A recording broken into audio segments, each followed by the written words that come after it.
بنورنا الدنيا وننشر في الفضاء أملا ونعلي عزم همتنا فمن طلب العلا وصل. الحمد لله رب العالمين الذي شرع لنا دينا قويما وهدانا صراطا مستقيما وأسبغ علينا نعمه ظاهرة وباطنة وهو اللطيف الخبير. الحمد لله رب العالمين الذي هدانا وعلمنا ومن علينا. الحمد لله رب العالمين الذي هدانا وعلمنا ومن علينا وفضلنا ببلوغ المراد من خدمة سنة سيد المشرعين التي فسرت الكتاب الكريم وبينته للناس وحيا بوحي ونورا بنور فاكتمل بهم الدين القويم والصراط المستقيم. وبعد، فإن الله سبحانه وتعالى قد من على عباده بإرسال محمد صلى الله عليه وسلم وإنزال القرآن عليه وإيتائه السنة التي هي صنو القرآن الكريم من حيث حجيتها ومكانتها في التشريع.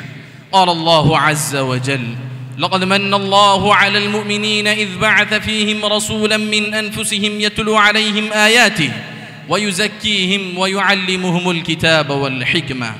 فالكتاب هو القرآن العظيم، والحكمة هي السنة النبوية المطهرة الثابتة عن رسول الله صلى الله عليه وسلم، وبين أنها قسم من الوحي وجزء منه، فقال تعالى: وما آتاكم الرسول فخذوه وما نهاكم عنه فانتهوا.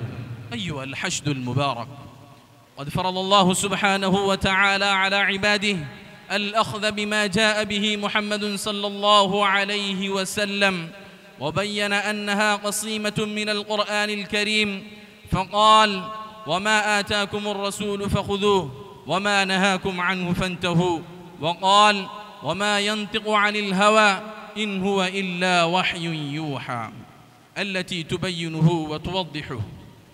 أيها الحشد المبارك، فنظرا إلى هذه الأهمية القصوى قمنا بعقد هذه المناظرة بين أيديكم حول موضوع حجية السنة ومنكريها. كما أنتم تشاهدون فريقين، فريق يثبت حجية السنة وفريق ينكر حجية السنة. فأبدأ الآن، فيا أخي مستقيم، إن تنكر حجية السنة هل لديك عندك دليل؟ نعم يا أخي شاهد، لدينا دليل واضح وبراهن قاطعة على عدم حجية السنة من الكتاب، فاستمع إلي. أن الله تبارك وتعالى قال في القرآن المجيد: ما فرطنا في الكتاب من شيء، وقال أيضا: ونزلنا عليك الكتاب تبيانا لكل شيء. فهذا يدل على أن الكتاب قد حوى كل شيء من أمور الدين وكل حكم من أحكام، وأنه بينه وفصله بحيث لا يحتاج إلى شيء آخر كالسنة، وإلا كان الكتاب مفرطا فيه. ولما كان تبيانا لكل شيء فيلزم الخلف في خبره تعالى، وهو محال. نعم يا أخي، ولكن ليست المسألة كما وصفت الآن، بل إن القرآن الكريم بين قواعد الأحكام وأصول الدين العامة، ونص على بعضها بصراحة وترك بيان بعضها الآخر لرسول الله صلى الله عليه وسلم، كما قال تعالى: وأنزلنا إليك الذكر لتبين للناس ما نزل إليهم ولعلهم يتفكرون. وقال أيضا: وما آتاكم الرسول فخذوه وما نهاكم عنه فانتهوا. فهاتان الآيتان تدلان على حجية السنة، ويدلان على أن السنة مفصلة ومبينة لما أجمل في القرآن الكريم من الأحكام والمسائل المجملة، وهذا دليل واضح على حجية السنة. ومثاله في القرآن الكريم قال الله تعالى: وأقيموا الصلاة وآتوا الزكاة. فهذه الآية مجملة في كيفية الصلاة وطريقها، ولولا كانت السنة حجية، ولولا كانت السنة مفصلة ومبينة لما أجمل في القرآن الكريم لكنا على مفترق الطرق في أداء الصلاة وكيفيتها. يا أخي الكريم، مهلا، كأنك نسيت ما قال الله عز وجل في كتابه المجيد. قال الله تعالى: إنا نحن نزلنا الذكر وإنا له لحافظون. فهذه الآية تنبئ أن الله عز وجل تكفل كتابه دون السنة، ولو كانت السنة حجة ودليلا كالقرآن لتكفل بحفظها، فلماذا لم يتكفل؟ مهدا يا أخي، استمع، ليس الأمر كذلك كما قلت، بل إن وعد الله بحفظ الكتاب ليس مقتصرا على القرآن وحده، بل المراد به شرع الله ودينه الذي بعث به رسول الله صلى الله عليه وسلم، وهو أعم من أن يكون قرآنا أو سنة. ويدل على ذلك قوله تعالى: فاسألوا أهل الذكر إن كنتم لا تعلمون، أي أهل العلم بدين الله وشريعته. ولا شك فيه أن الله تعالى كما حفظ كتابه حفظ السنة بما هيأ لها من أئمة العلم يحفظونها ويتدارسونها ويتناقلونها ويميزون الصحيحها من دخيلها، وقد أفنوا في ذلك أعمارهم وبذلوا قصارى مجهوداتهم في تحصيلها، وبذلك أصبحت سنة رسول الله صلى الله عليه وسلم محفوظة مدونة ومدرسة في مصادرها، ولم يذهب منها شيء. وقد ورد في القرآن كلمة الذكر، وهو اسم واقع على كل ما أنزل الله على نبيه من قرآن أو سنة يبين به القرآن. حقا ما قلت، لكن لو جاز العمل بخبر الواحد في الفروع لجاز في الأصول والعقائد. والإجماع بيننا وبينكم أن أخبار الآحاد لا تقبل في هذه. يا أخي مستقيم، لا تقلق، إن شاء الله سأفهمك. كما هو معلوم لديكم أن العقائد والوصول لا يجوز أخذها من طريق ظني قطعا، وليس الأمر كذلك، بل أن المشترط في إثبات الرسالة والوصول الدليل القطعي، فلم يكن الدليل الظني معتبرا فيها، بخلاف الفروع والحق أن قياس الفروع على الوصول في وجوب القطع تحكم ومحال، إذ لا سبيل إلى ذلك في الفروع، والأمر على العكس في الوصول، ولا يجادل في هذا إلا مكابر فحسب.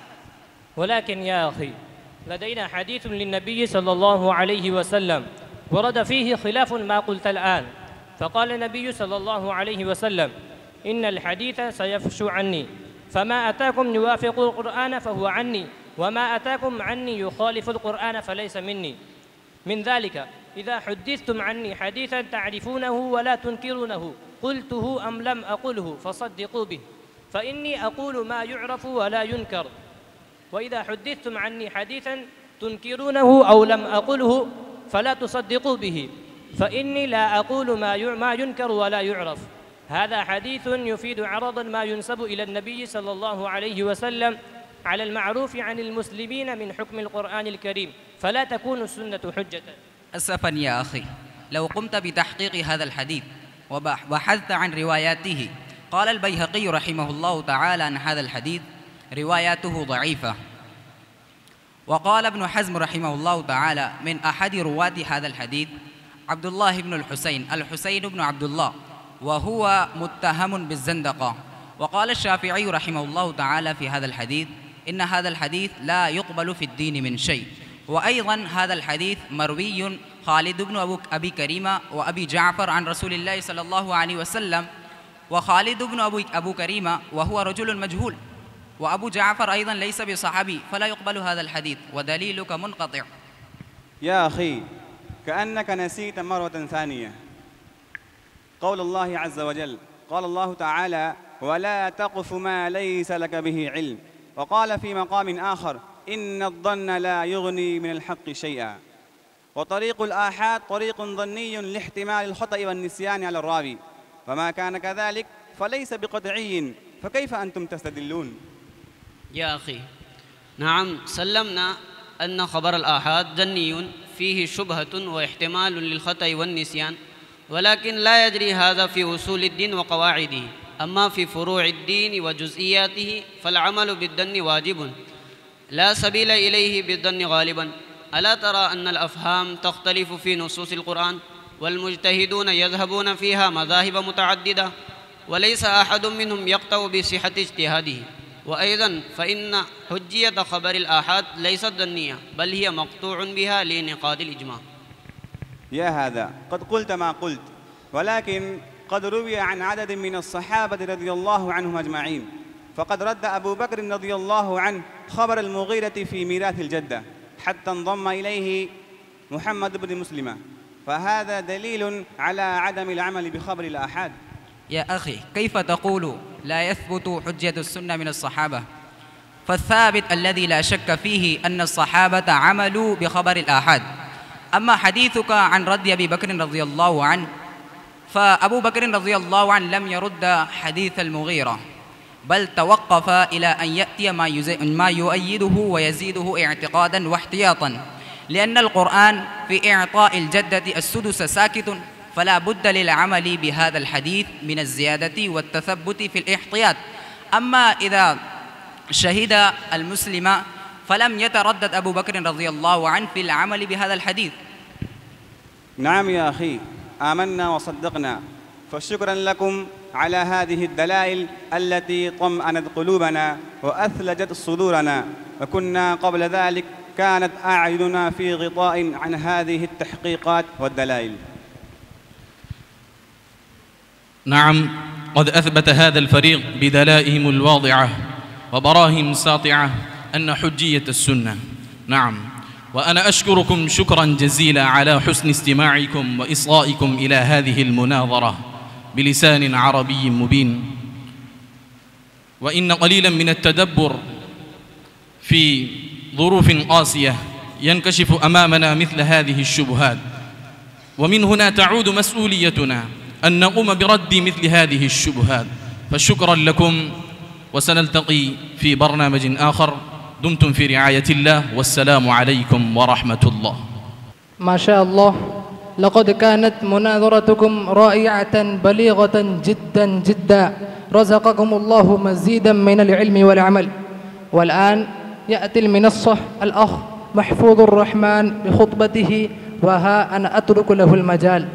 الحمد لله المتوحد بالعظمة والجلال، المتصف بصفات الكمال، والصلاة والسلام على عبده ورسوله محمد كريم المزايا وشريف الخصال، وعلى آله وصحبه خير صحب وآل.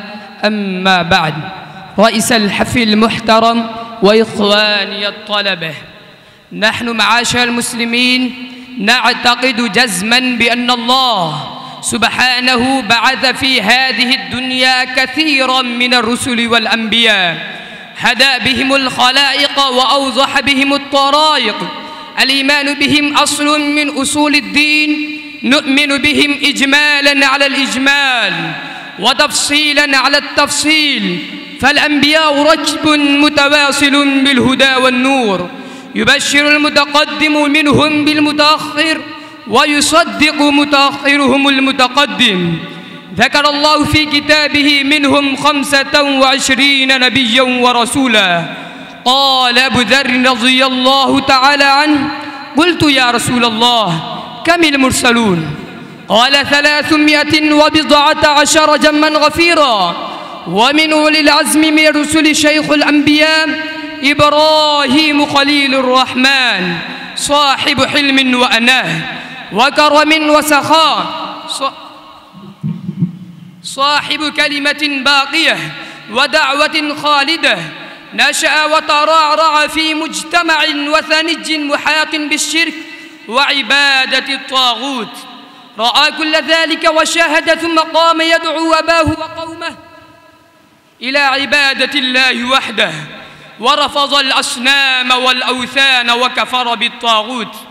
إنه كان نموذج النبوة الأولى في حرب الأوثان ومطاردة الشيطان، إنه رمز التوحيد والحنيفية وقسم الشرك والوثنية وعنوان البذل والتضحية.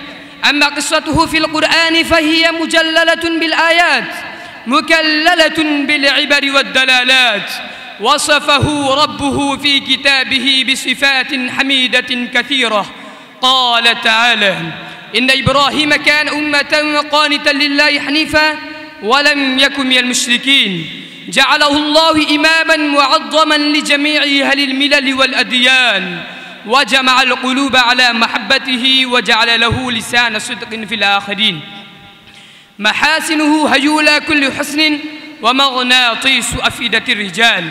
إخواني، لا غرو ولا غرابة أن قصة خليل الرحمن إبراهيم قصة ممتعة شيقة، وإنها قصة صراع بين الحق والباطل، بين العلم والجهل، بين الإنسانية والوحشية، بين التوحيد والوثنية، بين الجزم واليقين والظن والتخمين. قصة فيها علم وحكمة وموعظة وذكرى وأسوة وقدوة، فصلوات الله وسلامه عليه وعلى جميع الأنبياء والمرسلين، آمين. وآخر دعوانا أن الحمد لله رب العالمين.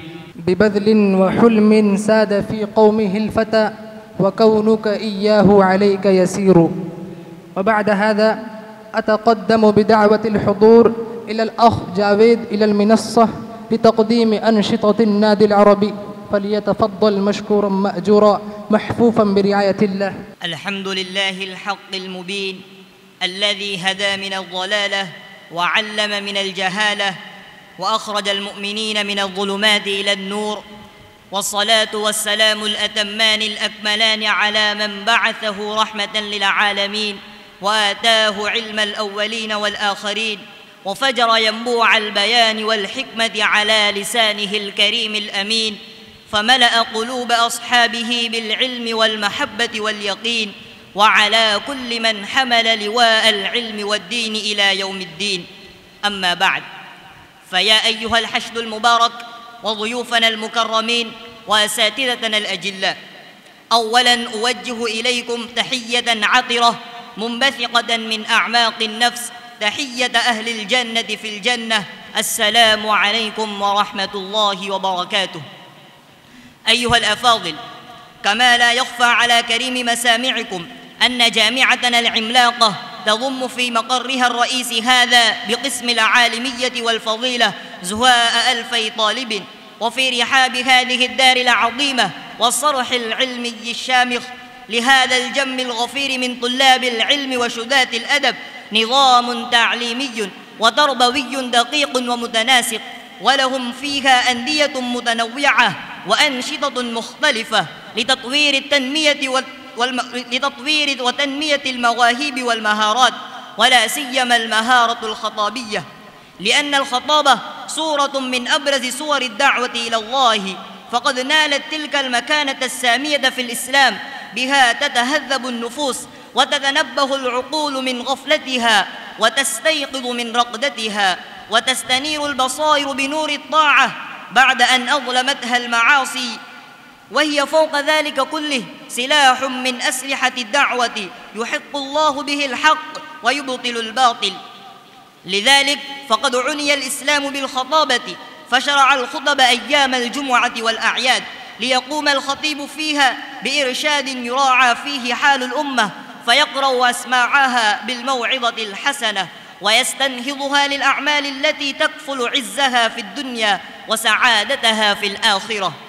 أيها الإخوة، ولذا شكل رئيس هذه الدار العريقة الشهيرة بمآثرها وأعمالها الخالدة سماحة الشيخ غلام محمد الوستانوي حفظه الله ورعاه ناديين، ومنهما نادينا هذا المسمى بالنادي العربي، الذي رافق هذه الجامعة في مسيرتها العلمية والأدبية منذ تأسيسها، وسعى ولا يزال يسعى جاهداً لتطوير مهارات الطلاب في اللغة العربية المباركة الميمونة، لأن اللغة العربية لها مكانة عظمى تقصر عن وصفها العبارات، وقدسية انفردت بها عن سائر اللغات.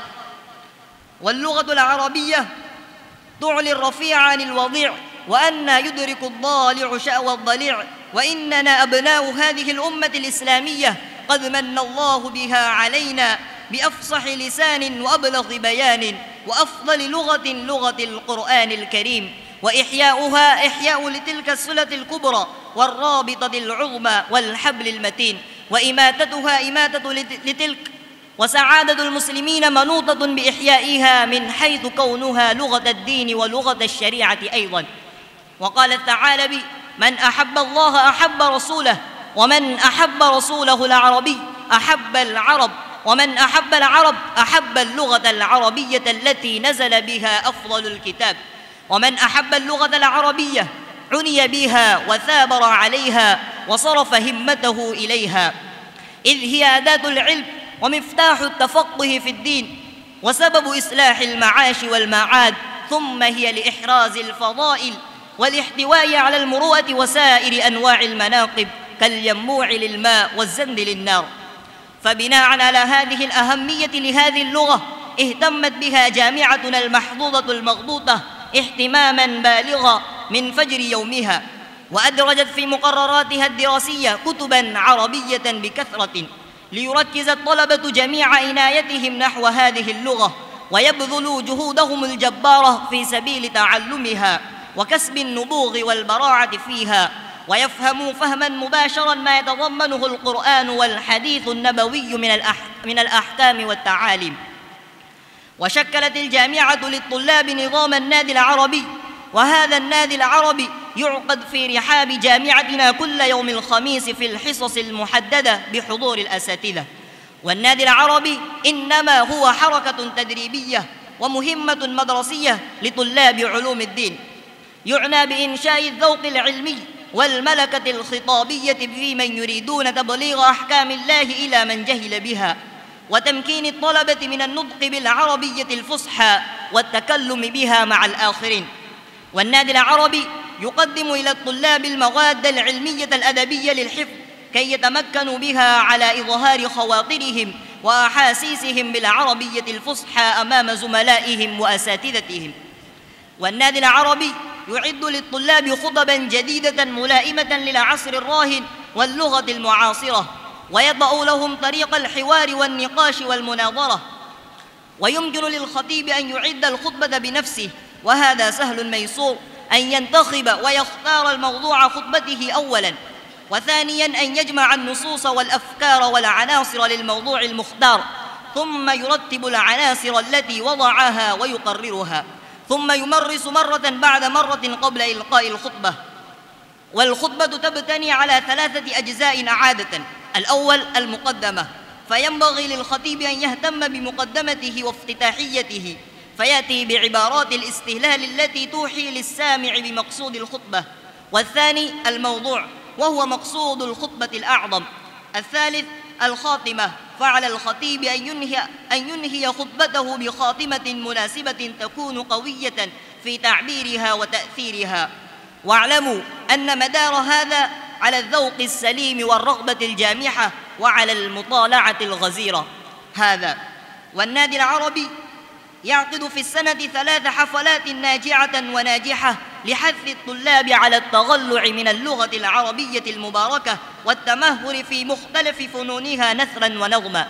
وهذه الحفلات تزود الطلاب بحظ وافر من اللغة العربية وتنشط مواهبهم الفاترة، وتوقظ الوعي العربي الإسلامي في نفوسهم، وتغرس حب اللغة العربية في قلوبهم، وتهذب أفكارهم وتثقف ألسنتهم. فعلينا أن نشارك ونساهم في هذه الحفلات ونبذل قصارى مجهوداتنا للتغلع من اللغة العربية المباركة. وأخيرا يحرض النادي العربي طلاب المدارس العربية الإسلامية على العناية البالغة واهتمام الزايد باللغة العربية الميمونة المباركة تعلما وتحدثا وكتابة وقراءة، وعقد مثل هذه البرامج العلمية الأدبية الثقافية، ويحثهم على أن يحافظوا على لغتهم وأن يعتزوا بها وأن يفاخروا بها ويباهوا بها الأمم.